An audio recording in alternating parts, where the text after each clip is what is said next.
Welcome back to Social Pulse Podcast, Agency Edition, where each and every week we're talking to marketing agencies like you, going through many of the same struggles you're going through and sharing their stories. Subscribe to find in each episode inspiration, motivation, and the perspiration that go into growing and scaling agencies like yours. Now, competing with big national agencies, that's tough, especially when you're small or maybe a regional player. But what if the secret to success lies in engaging with clients early and offering specialized services?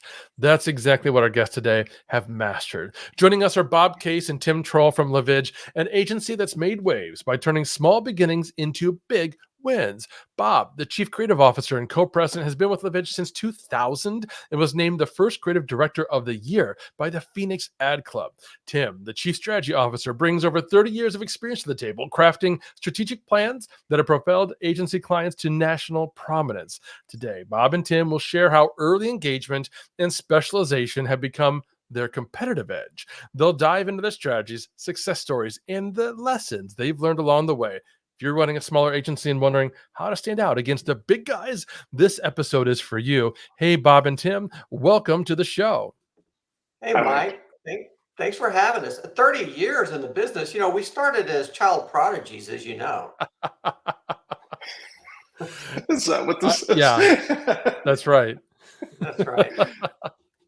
So, if you could just start off by giving us an overview of your agency and some of the challenges that you've maybe faced as a small or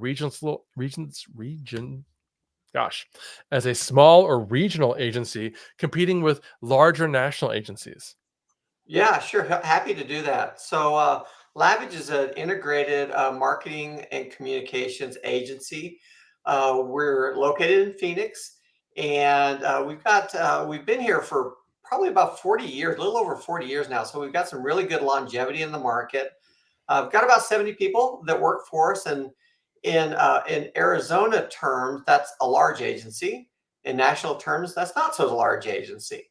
On top of that, we are an ESOP, so we're an employee-owned agency, the first employee-owned agency in Arizona, which is really pretty cool. Yeah, anything you want to add to that, Bob? No, Tim's usually good at this stuff. Like he encapsulates it pretty well.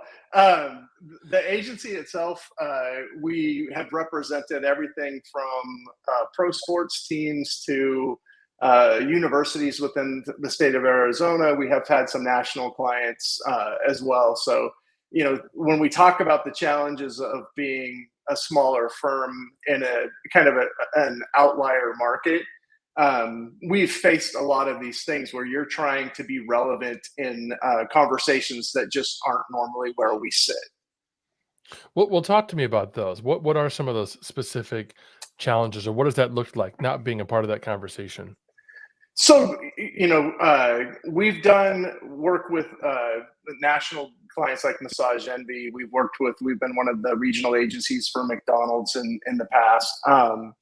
And when you're trying to compete against national agencies and they're starting to aim a little bit down from where they've been in the past, just because competition is what it is. The spends are getting tighter, all of that stuff. So you look at how all of this stuff kind of compresses. For us, reputationally, we're really great. We're very good at what we do. We're well thought of in Arizona, but we're in Arizona. And so when you're trying to go out and compete against national agencies who just have, and this goes to what we do for a living, right? Brand awareness is brand awareness. And the bigger agencies with the PR that they put behind it that's just where they sit. So for us, we like the position of kind of being the underdogs when we go up against those teams and those kind of groups.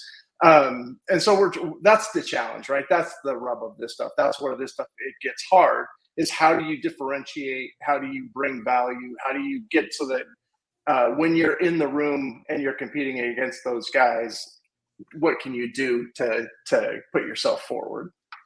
Mike, one of the things that I think for us, we're no different than any other agency that's in what's called a smaller advertising market. Even though Phoenix is a very large market, it's not necessarily seen as a large advertising market. So what happens is that, we're like the Rodney Dangerfield of advertising. We don't get the respect really that we demand. And there are some incredible talent here in Phoenix. There's some incredible agencies here in Phoenix, but it seems like a lot of times some of the national brands will skip over Phoenix and go to LA because of proximity and because of the large market there. And because, like Bob said, the name recognition of one of the larger agencies, sometimes there's a cachet associated with that. Okay, so first of all, my millennial listeners, you're going to go Google Rodney Dangerfield. You won't get that reference. So look him up. Thanks for that, Tim. I thought it really interesting because I know as an agency, we're often trying to get our clients to understand the value of brand awareness. We're often trying to sell them services that will help increase their brand awareness because they don't often get it. But as agencies, we understand even if we can't measure brand awareness, even if we can't put, a true ROI and attribution behind it, we know we can feel it, how important it is in everything we do. So I can totally understand the predicament that you're in working in an environment like Phoenix that isn't necessarily as big of a broadcast market as LA or New York or something like that.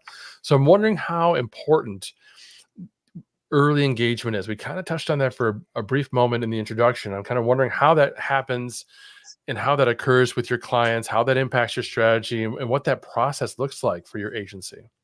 Yeah, so it's really important, early engagement. So oftentimes what we find is that if we're working with clients that are a growth client, maybe one that's kind of on an upward trajectory, oftentimes they will come to us and we will be working with either a very small marketing team or maybe no marketing team.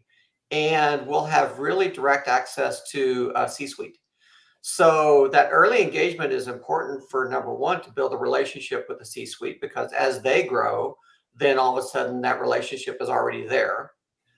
But as they actually get to the point to where they grow and they even come to a point where they outgrow us, then some of those folks that are in the C-suite will tend to go off to other companies, run other companies, which then that relationship has turned into an annuity for us, where it does kind of continue to move us forward and to allow us to have access into other pieces of business in the future. So the relationship building part is super important on the front end, and they're very needy sometimes if it's a smaller company. Even if it's a larger company, we're coming in at a point to really help solve a problem. And so what we're doing is we're helping people by solving those problems and building those relationships so that they have the trust that we can do the job for them, and in turn be able to grow that business into something bigger. Thanks, Tim. Now, Bob, I'm wondering, do you guys target businesses that are in a growth stage? Do you know that they're going to grow to a certain point? And whether you do or not, could you share an example of a client maybe that you've worked with at that early stage and how that relationship evolved? Yeah, so the first example that I could bring up would be Massage Envy. When we started working with them, this would have been back in 2000 and I think 8, something like that. Maybe a little bit earlier than that. They were 130 locations in the United States, so they were not a very big franchise organization. They had just gotten to the size that having a true advertising partner was going to help them. So when we went in and we started working with them, it was really about getting in and doing some education for them. And everybody who does this for a living, we're junkies for this. This is advertising is fun, and like you had said, awareness equals preference. So it's as simple as that. If you want to take it down to it's just its most kind of granular point. But as we got into this with Massage Envy, the fun that we were having with them was coming into it in the moment that we did. So you think about this back then, the massage industry had like a lot of negative connotations. It was still massage parlory. It was all of those things. So what we ended up taking with them was a really kind of nuanced look at, there was 3 different phases that we were going to talk to them about, which was establishing credibility, overcoming obstacles, and then making it part of your life. And so this wasn't just a campaign of awareness. This was us helping them understand where they sat within what consumers were thinking about their industry. then talking to them about how they could position themselves now and then over time. So this ended up being a 5-year conversation. I think we ended up working with them for 10 or 12, but it was a really cool way to get in, start early. And this is, again, that the conversations and the relationships and just being honest with people. Because it's fun to go in and do this, but it's also awkward when you have to go in at the very beginning of a project and be kind of like, your industry is viewed as kind of, a little bit shady. And in order for us Mm. to help you and to move this thing forward, we're going to need to do these intermediate steps to kind of get us to where we want to get to. That's absolutely fascinating. Now I'm wondering, because you guys have kind of hinted about what you guys do as an agency. You've mentioned paid and advertising. Are there some specific specializations that you've gone into that you think kind of set you apart, or do you guys just do everything? One of the things that we have kind of tried to do is rather than position ourselves around service offerings, because those can kind of be commoditized pretty easily. We've really tried to angle into more solution based sort of offerings, and you know, um, Bob was bringing up a good example of Massage Envy and how that, from a solution standpoint, is how do we help clients grow to the next level. So Massage Envy is a perfect example. Grew from, we took it on as 137 locations. It grew up over the 10 years up to over 1,100 locations worldwide, billion-dollar company. So hockey stick growth on that. So that's one solution. You can also look at like solutions of helping the companies to transform themselves. A couple of examples there would be some more B2B type of examples. United Rentals, they're the largest equipment rental company in the world. They were historically a sales driven organization. Whenever we started working with them, a very small marketing department in one of their acquisition partners, we helped them to really become more of a marketing oriented organization. Same thing with Republic Services. They're the waste disposal company that when we started working with them, they had one marketing person as a $4 billion company. So those kinds of things, that are leaning into more solution based offerings, where then all the services just flow underneath that. That's a stronger position for us to go in and sell on. That makes a lot of sense. Now, for some of these solutions, did you go into them knowing this is the solution that we want to provide for this category of client, or did it kind of develop and you realize in retrospect, oh, that's a solution that we can provide because we did it for this client. Now we're going to turn around and provide it to others. Is that how those developed, or was it intentional? No, I think that's exactly how those Yeah. develop. Because what happens is, and that's the great thing about being able to have a lot of those experiences, is that then now all of a sudden now you have expertise. Now you have expertise in, as a, with its transforming companies.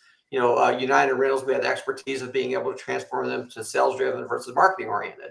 With Republic Services, the same thing. Now what we can do is we can come out and we can identify similar kinds of companies that are sales driven organizations that are really heavy into M&A. How can we help you to be more of a marketing driven organization? So a lot of times the experience really kind of leads the expertise on the tail end of it.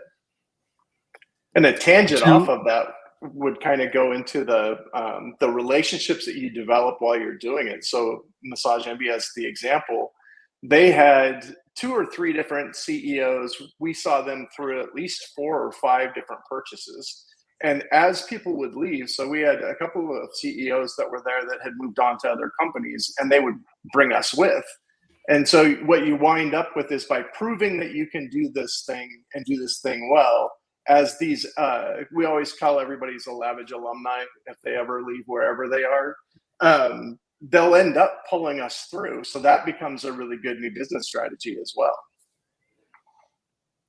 That makes a lot of sense. So two takeaways already, that I'm hearing from you guys. One, target initially smaller clients, hopefully in a growth mode where it's going to be easier for you to get in with them and start to develop the expertise. And as you develop success and the kinds of solutions that you can provide, focus on marketing that, not specific services. Yeah, you could say I do Facebook ads, but so do 1,000 other agencies. They all do Facebook ads. If you can talk about the actual solution, this is marketing 101, right? Benefits over features. That's what you should absolutely lean into. Folks, we're talking with Bob Case and Tim Trull about how you can set your agency up for success and set it apart and still compete with larger agencies to land those big clients. Now, before we get through our remaining questions, I'd like to share a quick story with you of another agency that's also positioned themselves really well.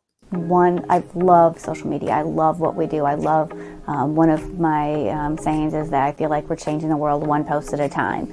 And the positivity, it's just, who I am. Currently, we are growing leaps and bounds. We just in the last couple of years have expanded our office. We're getting ready to expand again. We manage over 150 accounts just on Agora Pulse. So it has to be user-friendly for me and everyone that works with it, and it has to be something that I know that I can rely on, that I can trust.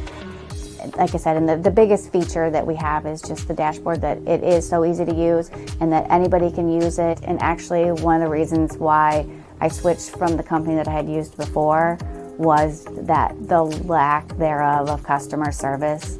It's definitely been, if not the best, one of the best companies to deal with as far as customer service.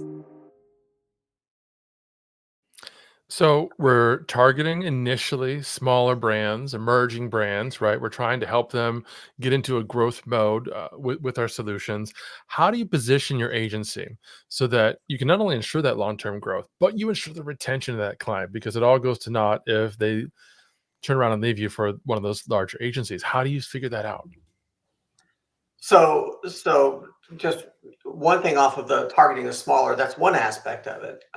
Certainly, that doesn't mean necessarily that we aren't looking at finding project work within larger companies as well. But in helping those organizations that are really, kind of growing, we need to meet them where they're at and where their demands are. I mean, because if you think about it, I think I said earlier that oftentimes what we're doing is we're working with in some of those growing companies either the CEO, the owner, the founder, and maybe a very, very small marketing team at the very beginning. So at the get-go, they're really looking for a lot of work, even outside or kind of expertise, even outside of what an agency provides. They're looking for more consulting.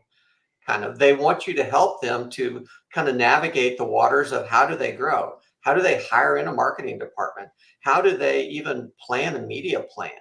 So a lot of it is providing them with expertise, almost like a consultant. Also being able to kind of grow with them from a service standpoint, because initially they just may need a corporate identity. But then from that, they're going to need an awful lot of other things. So having an organization that can scale with them throughout that process, and even from that, just to build kind of a strategic foundation for how they grow. Bob was talking about the example on Massage Envy, and some of the different steps that we went through. When we first started working with them, our strategy and kind of the platform was professional, convenient, and affordable.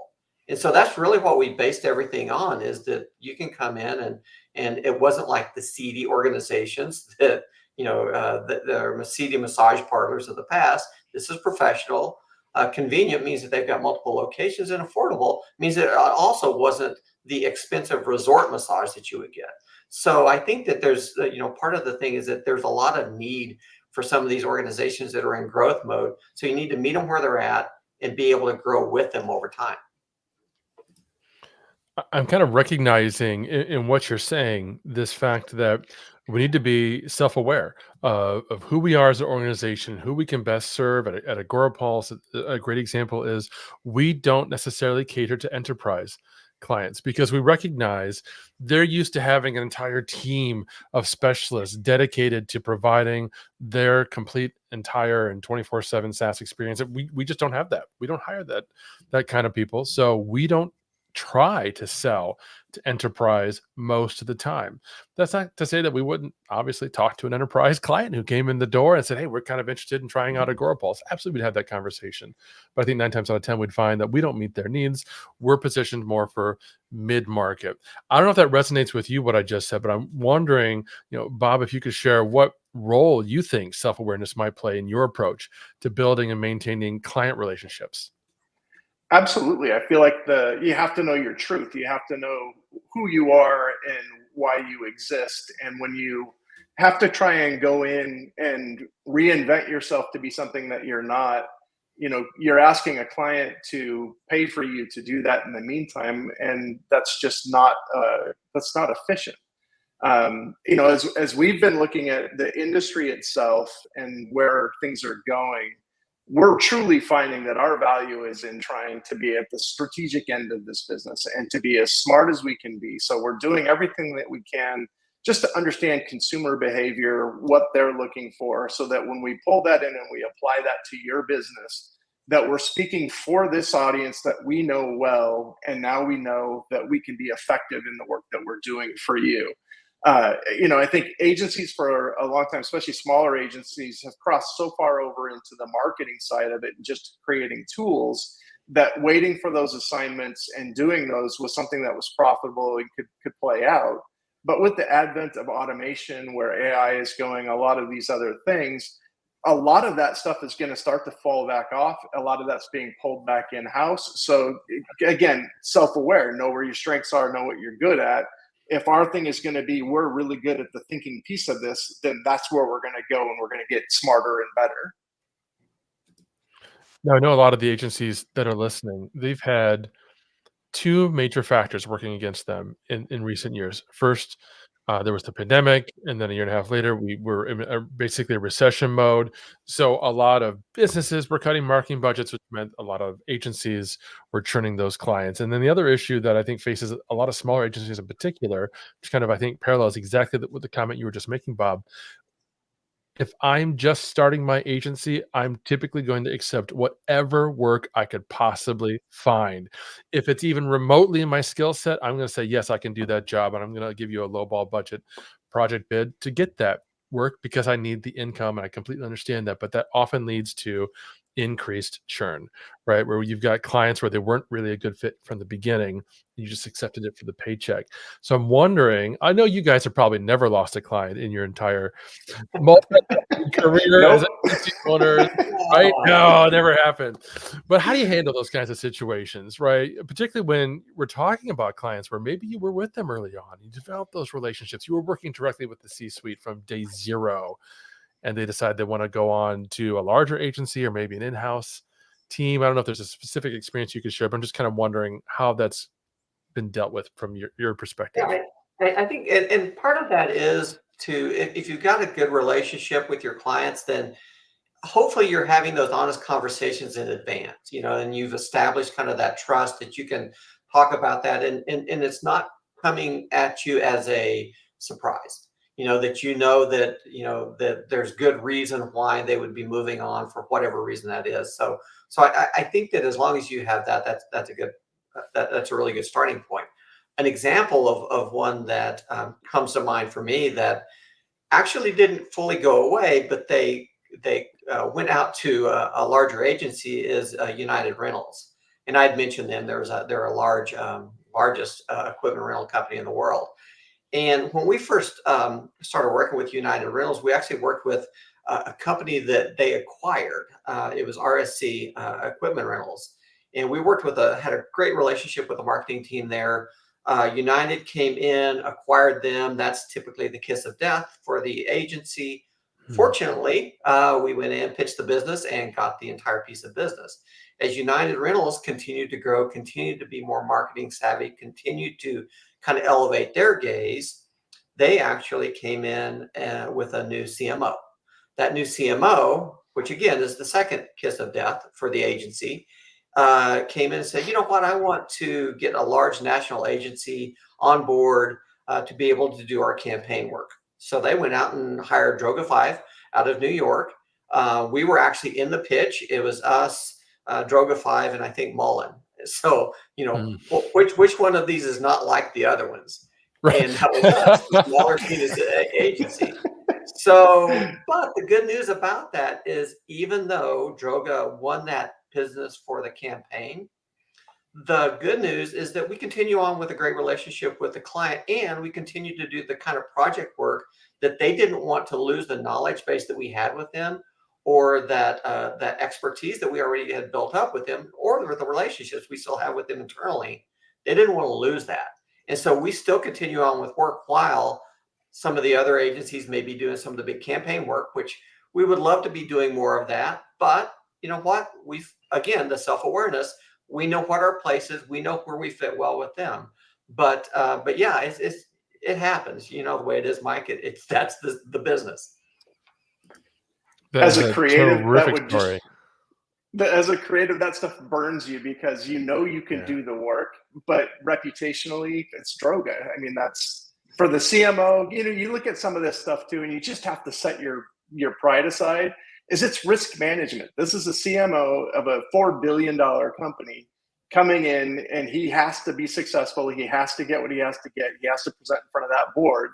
So going in with Droga, I totally understand it. So Tim talks about this from the external perspective. I also look at it from the internal perspective and the culture piece of this, which is for us and our staff, is to not have these things just be devastating losses and feel like you'll never be able to do this again or whatever. We've turned it into a celebration at times. Like if somebody gets to the point where they want to go hire Droga, then gather around. You guys did a really great job. We did everything that we could possibly do, and we know we could continue to do it. This is a decision that they made. Yay, be proud. And so that's kind of the thing that we're trying to build, is to have the resilience and kind of a little bit of pride in the fact that we can grow these things and we can do it. And if they stay with us, fantastic. And if they don't, do not lose hope. This is okay. And I think that's really important, especially in, like we said, we feel like you can do great work in Phoenix. There's really talented people here. And so, rising tides lift all ships. So we're just happy to see the community continues to grow. And, as this happens, then more and more of us are starting to get bigger chunks of these pieces of business. And then hopefully that starts to elevate us a little bit more into the conversation. That's a terrific philosophy. We have, funny enough, the exact same approach to employees at Agorapulse. Our CEO and founder will say often, this is not going to be your last job for 99% of the people who work for Agorapulse. And we hope that you have a great time, productive time here, you learn, and then you move on and you do something even better. And we're just part of your journey as you're going on. I've never heard that approach taken to clients, and I love it. That's really cool. I do see a lot of that same turnover that you talk about when new CMOs, new marketing leadership come in. When it comes to B2B SaaS, they'll come in and they're more experienced using Salesforce than HubSpot, so they'll make the whole organization change their CRM or some other thing on those lines. And there's very little we can do in those kinds of situations because, to your point, they've got to manage their risk. They don't want to deal with a platform or a solution or an agency that they're not as familiar with. But you also said something really important, Tim, earlier, which was being transparent with the clients from the very beginning. And part of that's communication, but I also think part of that is reporting and everything that we're doing for our clients. So I'm wondering how measuring the impact of your work happens. How important is that? How do you currently measure the business impact, particularly when it comes to engagement and some of those, I want to say, fuzzier metrics on social media? Yeah, so the marketing metrics are really important, obviously. I mean, we need to know what your awareness is, understanding, perception, engagement, return on ad spend, all those things from a marketing standpoint are very important. But what we try to do is we try to tie those back to what the business metrics are. I talked about the transparency piece of it. We need to have those conversations up front on what is it that you want from your business and how do we tie our marketing metrics to helping you achieve your business goals. So it really is less about the marketing metrics, more about the business goals. So if it is a massage UV, it's the how many new memberships, how many retained memberships, how many gift card sales do we have? Some of those metrics that really are meaningful to them as a organization, or if it's a United Rentals, it's a time on rent, it's a share of wallet, some of those other things. So if we can tie our marketing metrics to their business metrics, then that's a bigger conversation. And I think that's kind of born out of, if we are working early on with some of the owners, with some of the CEOs, with some of the leadership, then we have a little more access into and a little more influence over some of those business metrics. So it allows us to have those big conversations early, so that then we can, kind of continue to keep that train rolling for a number of years, rather than just coming in for a couple of years like most agencies and then you're out. That makes complete sense. We've talked with agency owners on this show. I've talked with other businesses, CMOs, and other executives on the Martech show, one of our other shows here at Agora Pulse. And one of the themes that keeps coming up is how important it is for marketers to talk to other C-suite executives, particularly the CEO and the CFO, in language that they're going to understand. They don't understand, nor do they care about likes in social media engagement and those kinds of things. They want to know, how are you impacting the business bottom line, whatever that particular bottom line happens to look like for the client of the business. So that's hugely important. Thanks for sharing that, Tim. I'm wondering, Bob, if you could finally just share an advice that you'd like to give to small or regional agencies that are kind of looking to compete, like we've been talking about this entire show with some of these larger agencies.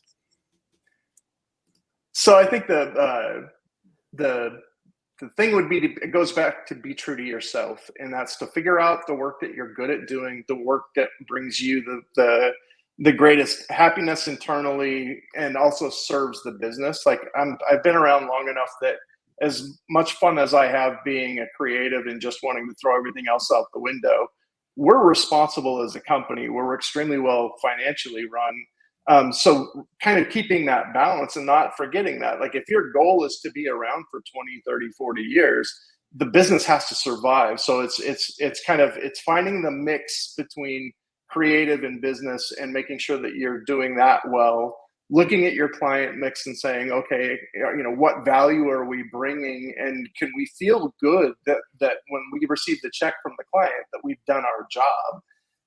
And I always boil it down to two things: is to protect your reputation and your results. Those are the two ways that you stay in business. If you enhance your reputation and if you get good client results, you're going to be around. Got it. Bob, or Tim, any other final advice? Yeah, no, the only other thing was, and we've talked an awful lot about it during this time, is the relationship piece of it. I think that, I'm part of our vision really as an organization is to, do good work through making connections. And so those connections can be not only with your client, but also making connections with your internal team, with your partners, with the community. It's, we're in a relationship business, and it should really be about establishing those relationships, because that's what's going to get you through to the run.